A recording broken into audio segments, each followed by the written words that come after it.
So honestly, I want to do a short video today about a certain model. Because now I know everyone's excited about the Chaos Dwarves coming back and getting rules for them finally, and somewhat being supported by a PDF list with Warhammer the Old World. Now, it did get me thinking that honestly, I would be excited for them to come back, and I'd be more excited that if we see a more fleshed out actual run for them. What I thought would have been great for Warhammer the Old World would be you had the Empire versus Chaos and Bretonnia. So you had Bretonnia Empire versus Chaos and Beasts of Chaos. You had Dwarves versus Chaos Dwarves, Wood Elves, High Elves versus Dark Elves, Vampire Cats versus Khemri, Tomb Kings. So everything was kind of balanced. And a lot of that would actually work with the time frame we are given of, time of the three emperors. But yeah, so the thing is, if people are going to collect Chaos Dwarves, they're going to have a bit more of a problem, because if they're not going to be strictly supported, they're going to get their PDF army list, and that's it. I can't really see Games Workshop releasing far too many models, but I do see them releasing at least one. I want to see them release more, don't get me wrong, I want to see lots and lots of, Chaos Dwarves. I want to see them come back and forth, I want to see new models, I want to see the Dwarven Centaurs again, they look fantastic. They're just... Chaos Dwarves are pretty much what Warhammer Fantasy should be, completely weird, completely bonkers. They make no sense. They got the big old hats, I can't remember what they're called, and then the beards, their beards are almost purely square, they're braided beards. They're not luxuriant like the Dwarven beards, they're big, bushy, square beards, and they just look brilliant. I do love the Chaos Dwarves, and I really want to see them come back properly. And I do still say that if you want an army to get supported in the Old World, you need to support it as well. People who want to do Dark Elves, if they want more Dark Elf support, then they need to support Dark Elves, they need to buy the models. We need to show GW that yes, people are playing them, people are using them. Same with Chaos Dwarves. I would say a lot of people, even you're not going to do it, just help with Chaos Dwarves, just download the list, because they will check how many people are downloading the lists.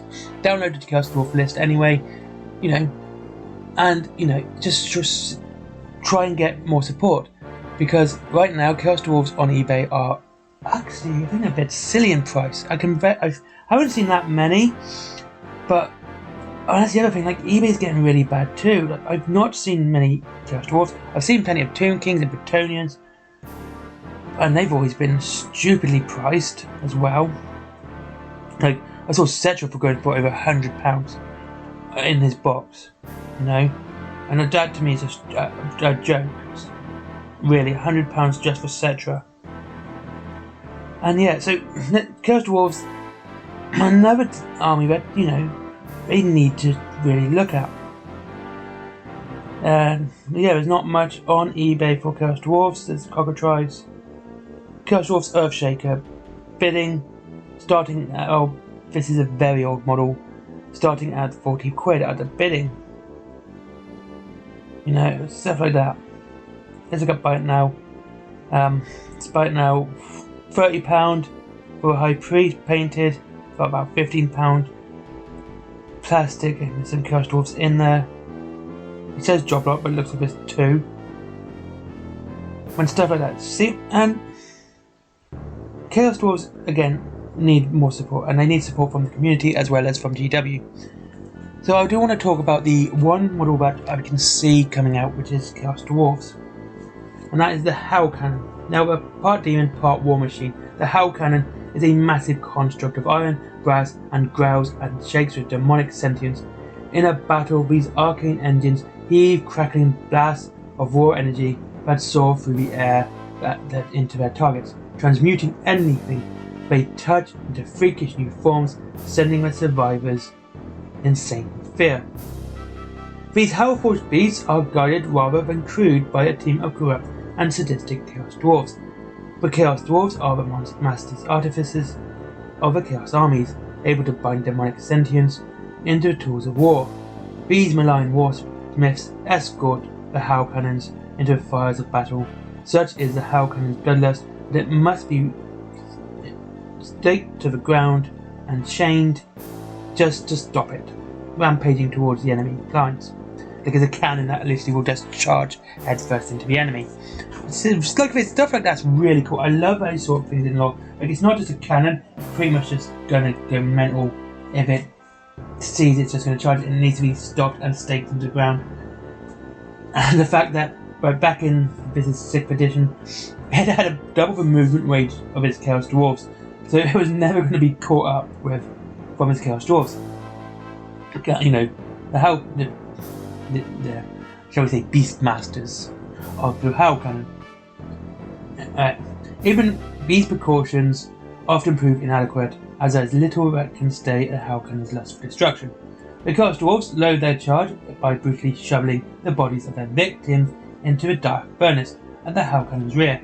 Flesh runs like rags as the fire demon inside the cannon's heart feasts on body and bone. Soon the souls of the enemy are all that left, harnessed in the Hellcannon's gullet as crackling bolts of energy, and then a heave towards the enemy with a powerful spasm. Now, I just want to go over the rules because again, this is a model I would really like to see GW release, and especially like if Chaos Dwarves actually getting the PDF rules. I mean, hopefully, like if they release it and plenty of people buy it, saying I want Chaos Dwarves, you know, they paint them up, put it on Twitter and Instagram, say, look, I want Chaos Dwarves. Look, I bought this because I want Chaos Dwarves. GW, look, give us Chaos Dwarves. Like with squads, hopefully we'll see them again. Now, some of these rules are actually fantastic. Now, it has the Rampage. The Hellcannon constantly serves to break free of its bonds. At the beginning of the turn, if the Hellcannon is not in combat, take a leadership test for the unit. Just so you know, the leadership is 9 of the Chaos Dwarves, and Hellcannon is 4. So you've got to get 9 or less. As in the old rules, again, this is the old rules, so maybe might change. I can't see it changing that much, but it might do. If it passes the test, the unit may behave as normal. If it fails the test, the unit will not fight, and instead must take a compulsory move 3d6 inches towards the closest enemy unit. So basically, you can just charge, bolt right in front, right into the enemy unit. And this guy is tough. He's a weapon skill 4. Its ballistic skill is 3, which is pretty good. So let's think. Ballistic skill is, so that would be about a 4 plus. Nope. Skill 3 is a 3 plus. Yeah, it's a 3 plus. 5 is 2 plus. 2 plus. I know. Anyway, it's got a decent ballistic skill 4. So it's going to hit anyway. And a weapon skill 3. Weapon skill 4, ballistic skill 3. Ballistic skill 3 is, yeah, that's a 4 plus. There's 2, it's 5 plus.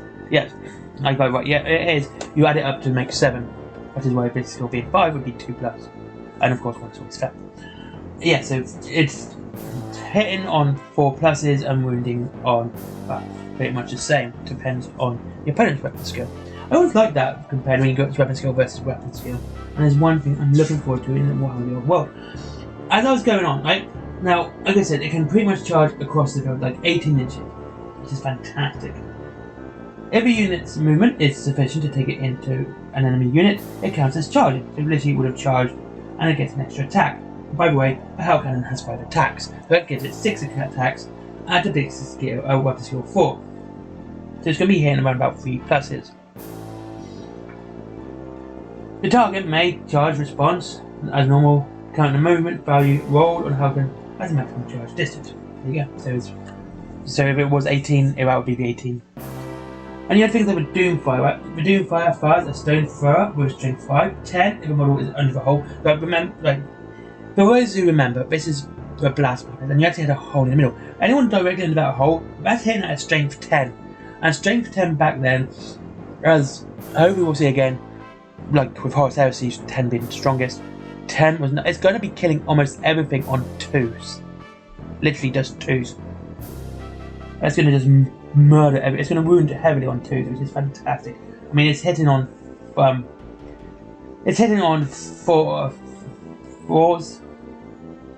wounding on 2s, which is at the maximum on 2s, and 5s. Well, it depends on who it is. 5's pretty decent. probably 3s and 4s. And if you hit by it, you must take a panic test at -1 leadership. A panic test means you'll break and run away. Right, so, and this is where it gets really fun. Now, it is a bound demon. Now, whenever the Hellcannon misfires, roll on the following chart.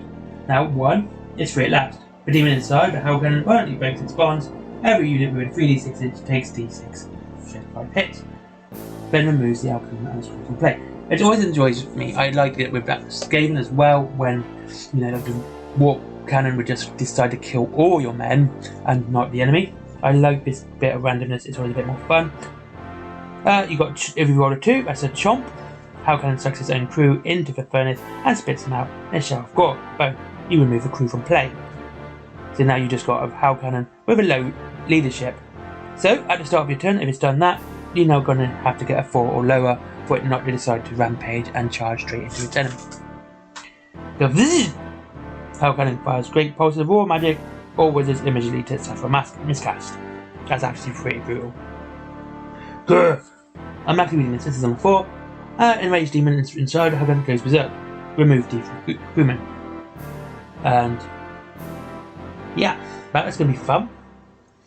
Rob Hellcannon breaks its chains. This is on a misfire. This again, you would roll a different type of die for this. And if you got a misfire, this is when you'd have to roll on this one on a bound demon. So I should have said that at the first. Move unit 3d6 is described in the rampage rule, so basically just goes straight forward. And boom, your Hellcannon fires a spectacularly devastating blast. Resolve is shot as if it were a direct hit. Strength 10 instead of strength 5, the Hellcannon cannot fire for the rest of the game. At least it goes down with a bang. So that's what I mean. Like the Hellcannon is an absolutely fantastic model when it came out. It was really cool, and it's a model that I would definitely be looking forward to getting for my Warriors of Chaos, because it's such a good looking model and it adds a bit of variety to the Warriors of Chaos already, which is also a very varied army. So there you go. The Hellcannon, one of my favourite models and one of my favourite games for Warriors of Chaos. And this is a bit of a rambly video, not very scripted like my usual ones, but I wanted to talk about the Hellcannon for a while now. And it's a model that I think if GWCs, people wanting and selling, they might put a bit more support to the Chaos Dwarves, which would be just absolutely fantastic. I would like to see more armies, especially the more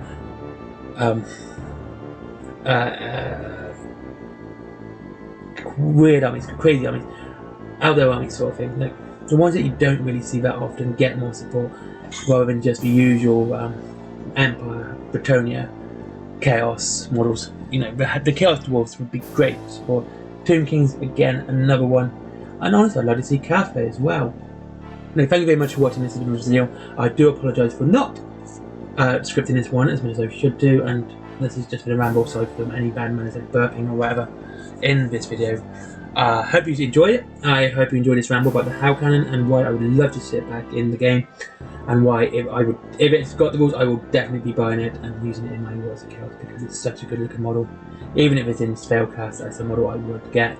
As always, linked to Wayland Games is down below, as is Forbidden Planet if you like comics, my comic, my merchandise, which is, you know, cups, t-shirts, and all that, everything else, you know, what everyone else does, but you know, my designs, which you won't see anywhere else, and of course Patreon. But as always, you treat yourself to something nice. It does support the channel, and I'd rather you buy something rather than just giving me money. Thank you very much for watching. Have a great day.